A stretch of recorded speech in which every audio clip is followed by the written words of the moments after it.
अस्सलाम वालेकुम नाज़रीन, स्पोर्ट्स ऑन के साथ मैं हूं फैज़ान इकबाल और मेरे साथ स्टूडियो में मौजूद हैं क्रिकेट एक्सपर्ट इरफान ज़हीर साहब। तो हाई वोल्टेज मैच होने जा रहा है, ओवरऑल एक मेगा इवेंट भी चल रहा है, लेकिन एक हाई वोल्टेज मैच जिस पर पाकिस्तान और भारत, बल्कि मुझे लगता है कि पूरी दुनिया की आवाम इस मैच में इंटरेस्ट लेती है। लेकिन चूंकि पाकिस्तान भारत की आवाम का तो इंतज़ार जो है वो डे बाय डे बढ़ता जा रहा है, तो देखना ये है कि इस मार्के में अब कौन फतह हासिल करेगा। तो इरफान साहब, सबसे पहले अगर टीम की बात की जाए तो मेरे ख्याल में टीम तो बैलेंस्ड है, लेकिन कहीं ना कहीं इंडिया को डेफिशिएंसीज भी फेस करनी पड़ सकती हैं, क्योंकि बुमराह भी इंजरी का शिकार है और जडेजा भी टीम से आउट है। तो क्या समझते हैं इन डेफिशिएंसीज को इंडिया कैसे कवर करेगा? देखें, दोनों टीमें बड़ी बैलेंस, वैसे तो ऑन पेपर देखा जाए तो बहुत बैलेंस है, बट आप ठीक कह रहे हो, इंडिया का जो बैटिंग है वो बहुत स्ट्रांग नज़र आ रही है, बट बॉलिंग जो है उनका वीकर लिंक है। क्रिकेट के अंदर ये देखा जाता है कि जब आपकी जो स्ट्रेंथ होती है आप उसको बाद में यूटिलाइज करते हो, तो इसमें टॉस की नज़र भी होगी भारत की काफ़ी इस पर, क्योंकि उनको पता है कि हमारी बॉलिंग इतनी स्ट्रेंथन नहीं है अभी इस टाइम पे, तो वो कोशिश करेंगे टॉस जीत के बाद में बैटिंग करें। और पाकिस्तान के स्टेट ऑफ माइंड भी यही होगा कि टॉस जीत के बाद में बैटिंग करेंगे, भारत की जो बॉलिंग लाइनअप है वो वीक है। तो मेरा ख्याल है इसमें ये एक चीज़ एलिमेंट बहुत आएगा। और फिर रेन की प्रेडिक्शन भी 90% या उससे प्लस की आ रही है उस दिन की, तो ये भी एक बड़ा देखने वाली चीज़ है कि उस दिन क्या मैच हो भी पाता है या नहीं। तो ये सारा ओवरऑल है। बाकी ये चीज़ है कि हमें हमारी टीम की बॉलिंग लाइनअप ज़्यादा अच्छी होगी है जब से शहीन शाह अफरीदी ने टीम को ज्वाइन कर लिया, एक बड़ी बैलेंस बॉलिंग लाइनअप। और मेरा मानना तो ये है कि शायद इस टाइम जितनी भी टीम है दुनिया की बेस्ट बॉलिंग लाइनअप हमारी लगती है। बल्कि इरफान साहब, मैं कल एक गौतम गंभीर एक इंडियन चैनल की ट्रांसमिशन में बैठे हुए थे, तो मैं उनसे उनकी बात सुन रहा था। वो ये कह रहे थे कि इस टाइम सिर्फ इंडिया से ही नहीं हमारी बॉलिंग लाइन स्ट्रांग, पूरी जितनी भी टीम्स हैं पूरे इवेंट में सबसे ज्यादा जो पेसर अटैक का कॉम्बिनेशन है वो सबसे बेस्ट हमारे पास है। तो क्या समझते हैं कि ये जो कॉम्बिनेशन है ये टफ टाइम देगा इंडिया की बैटिंग लाइन को? जी, मैं वही कह रहा हूँ कि हमारी जितनी भी टीम्स हैं सबसे स्ट्रांग मुझे पाकिस्तान की बॉलिंग लाइनअप नज़र आ रही है, क्योंकि बड़ा अच्छा एक कॉम्बिनेशन बना हुआ है। हारिस रऊफ बड़ी आउटस्टैंडिंग बॉलिंग कर रहे थे, शहीन दुनिया के नंबर 1 बॉलर्स के अंदर माना जाता है। खासतौर पे उनकी जो यूनिक चीज़ है कि वो पहले ओवर्स के अंदर जो विकेट टेकिंग उनकी एबिलिटी है वो एक बहुत एक्स्ट्राऑर्डिनरी किस्म की वो एक चीज़ देखी जाती है। जिस तरह से उन्होंने कमबैक किया है, वहां मैच में पहले ओवर की चौथी गेंद पे ही प्लेयर इंजर्ड करके उन्होंने बाहर भेज दिया, तो वो बड़ी अग्रेसिव अप्रोच नजर आ रही है। खास तौर पे फैजान, जिस तरह लास्ट वर्ल्ड कप के अंदर भी उन्होंने पहले स्पेल के अंदर रोहित शर्मा और के राहुल को आउट किया था, उनके माइंड के अंदर ये भी चीज़ काफ़ी उनको पिंच कर रही होगी कि अभी फिर शहीन इज बैक, तो कुछ भी करता है। क्योंकि जब आप पहले 1-2 ओवर में आउट कर लेते हो ओपोनेंट टीम के प्लेयर्स को, ओपनर्स को, तो फिर आपकी पूरी टीम पे उसका इम्पैक्ट आता है। आप पावर प्ले को उस तरह यूटिलाइज नहीं कर पाते, फिर आपके मिडल ऑर्डर और फिर लेट मिडल ऑर्डर उस तक वो प्रेशर फिर पेनिट्रेट करता है।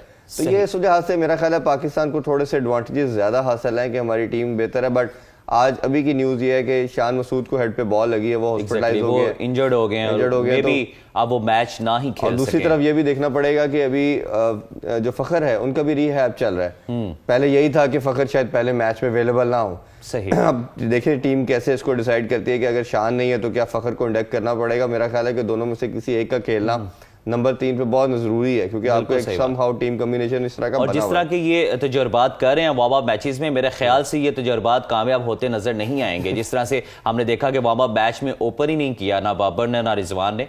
तो ओवरऑल अगर स्ट्रेटजी की बात की जाए इरफान साहब, तो क्या लगता है कि एक स्ट्रेटजी चेंज करने की जरूरत है, हमें एक अग्रेसिव अप्रोच लानी चाहिए, क्योंकि ये T20 एक मेगा इवेंट खेलने जा रहे हैं। और जिस तरह से हमने वार्म अप मैच में देखा कि इंग्लैंड ने 14 ओवर्स में हमारा टारगेट पूरा किया और पूरे मैच में पाकिस्तान की जानिब से कोई एक हिट नहीं की गई, एक छक्का लगाया, वो भी वसीम जूनियर जो कि बॉलर कंसीडर किए जाते हैं, किसी हद तक ऑलराउंडर है, उन्होंने एक हिट की है। पूरे मैच में कोई हिटिंग नहीं हुई, जबकि दूसरी जानिब इंग्लैंड की जानिब से 14 ओवर में हमारा 160 का राउंड बॉल जो टारगेट था वो पूरा हो गया, सिर्फ हिटिंग की है उन्होंने। तो मेरे ख्याल में आपको लगता है कि अग्रेसिव अप्रोच एक रखनी चाहिए, हमें भी अब हिटिंग की तरफ भी थोड़ी प्रैक्टिस करनी चाहिए? फैजान, हमने पूरा पाकिस्तान इंग्लैंड की सीरीज कवर की थी, हम लोग इकट्ठे ही थे, उस पर यही बात करते रहे कि जो इंग्लैंड ने हमसे मैच जीते वो बहुत बड़े मार्जिन से जीते, हम जो जीते वो बड़ी मुश्किल से जीते, क्योंकि हमारे जो मैचेस हमने जीते वो हमारी बॉलिंग लाइनअप ने जिताए।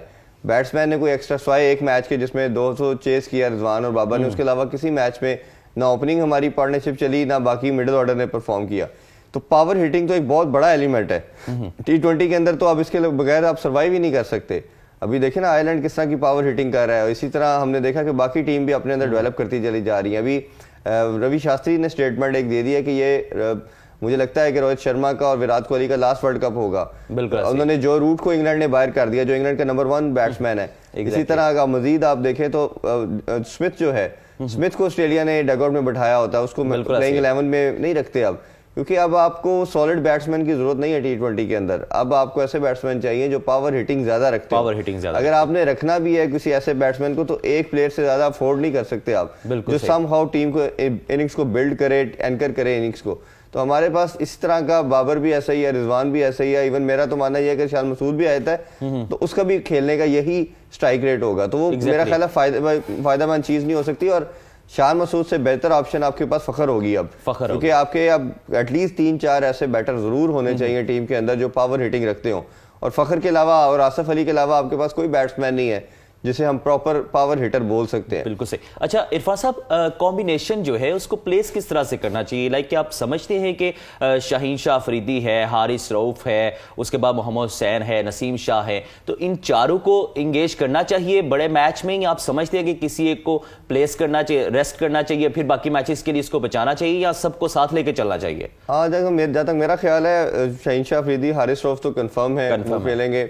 इसी तरह शादाब और नवाज भी कंफर्म है। ठीक है। अब आप 5वें बॉलर के ऊपर बात हम कर सकते हैं कि वो कौन हो सकता है। मेरा ख्याल है कि क्योंकि आपका जो उधर मॉइस्चर काफी होगा, बारिशें हो रही हैं, तो पहली ऑप्शन के तौर पे तो पाकिस्तान डेफिनेटली नसीम शाह को कंसीडर करेगा, क्योंकि उसका पेस अच्छा है और वो शुरू में वो भी विकेट टेकिंग एबिलिटी रखता है। बिल्कुल। हाँ, सेकंड स्पेल में नसीम शाह एक वेरिएबल साइन है कि उसको जब हिटिंग होती है या हसनैन को भी हिटिंग होती है तो बहुत ज्यादा रन कंसीड करते हैं। धानी के साथ भी ये प्रॉब्लम है, और यही चीज हमने इंग्लैंड की सीरीज में देखी भी ऐसी देखी, और एशिया कप में भी ऐसी देखा हमने।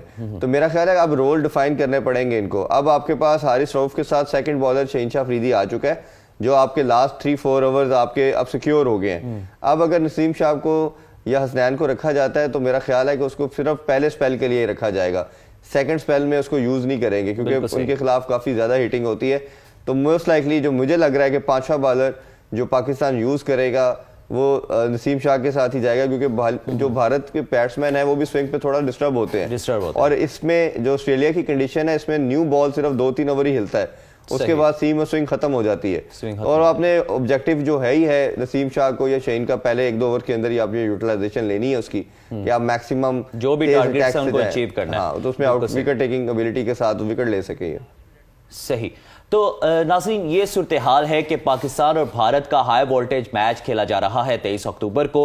तो टीम की अगर बात करें तो टीम्स तो दोनों बैलेंस्ड है, बल्कि इंडिया को डेफिशिएंसीज का भी सामना है। बुमराह और जडेजा उनके जो है वो सानिगाही हैं, जबकि यहाँ पर शाहीन का कम बैक है और वो बड़ा एग्रेसिव अप्रोच भी नजर आ रही है।